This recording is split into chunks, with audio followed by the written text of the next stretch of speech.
Frank Szabo was born in the Roxborough area of Philadelphia to an immigrant mother and a first-generation American father. He graduated from Central High School and then LaSalle University. He owned a very successful business, Elite Limousine, and then decided to sell his business upon the birth of his daughter so that he could be at home as a stay-at-home dad and a full-time homeschooling parent. Frank became active in politics during the presidential candidacy of Ross Perot. He had been awakened at that time that we need an urgent return to our Constitution. Frank is now the Pennsylvania State Coordinator for the We the People Congress.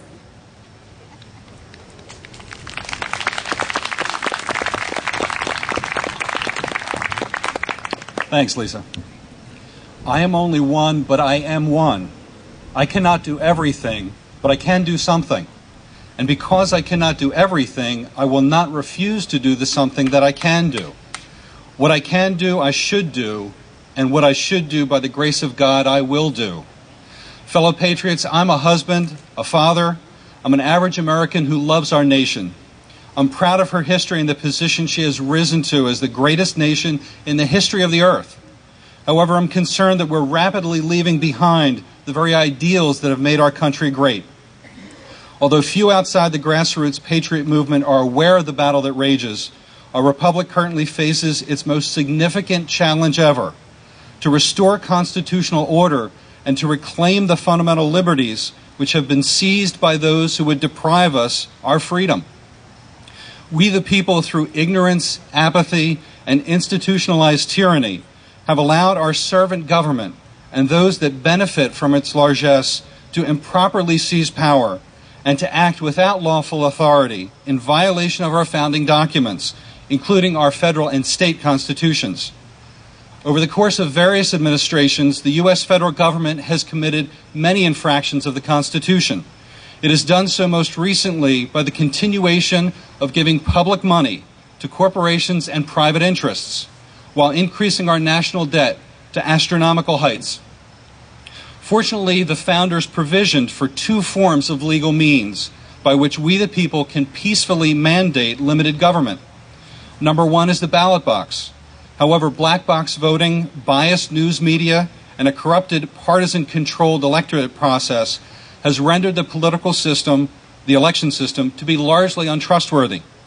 This leaves only one of two peaceful means by which we the people can remain in control of a constitutionally limited federal government. Number two is the First Amendment Accountability Clause, and to petition the government for a redress of grievances. Unfortunately, this is also known as the Forgotten Clause, as barely any Americans are aware of it, and even less are aware of its meaning. On February 25th last year, the Supreme Court of the United States, without comment, again refused to hear the case of We the People versus the United States. Thus, the court failed its constitutional duty to declare the meaning of the Accountability Clause of the First Amendment. The court elected to not be put in the position of having to recognize the unalienable right of the people to hold the federal government accountable to the Constitution's essential principles, enumerated powers, and explicit prohibitions.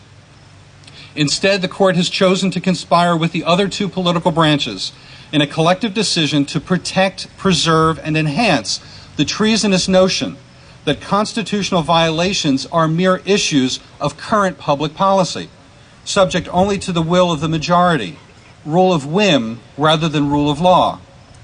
The Founding Fathers understood that the executive, legislative, and judicial branches of government might someday fail in their duty to protect the people from tyranny, and included the Accountability Clause in the First Amendment.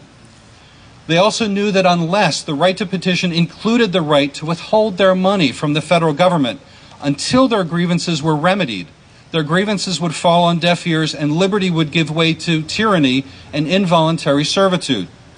Therefore, within an act of the 1774 Continental Congress regarding petitioning for redress of grievances, the Founding Fathers said, "If money is wanted by rulers who have in any manner oppressed the people may retain their money until their grievances are redressed, and thus peaceably procure relief without trusting to despised petitions or disturbing the public tranquility."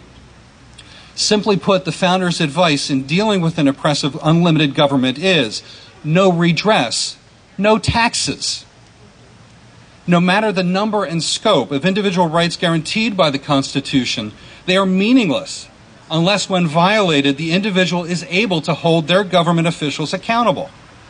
It is well settled in American jurisprudence that any right that is not enforceable is not a right.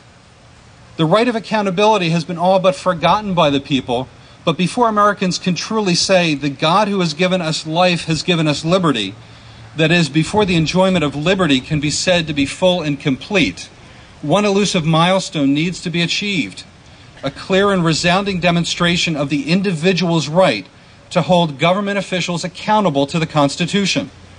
The result will be an enormous shift of power from the government back to the people, where the ultimate power was meant to reside in the first place.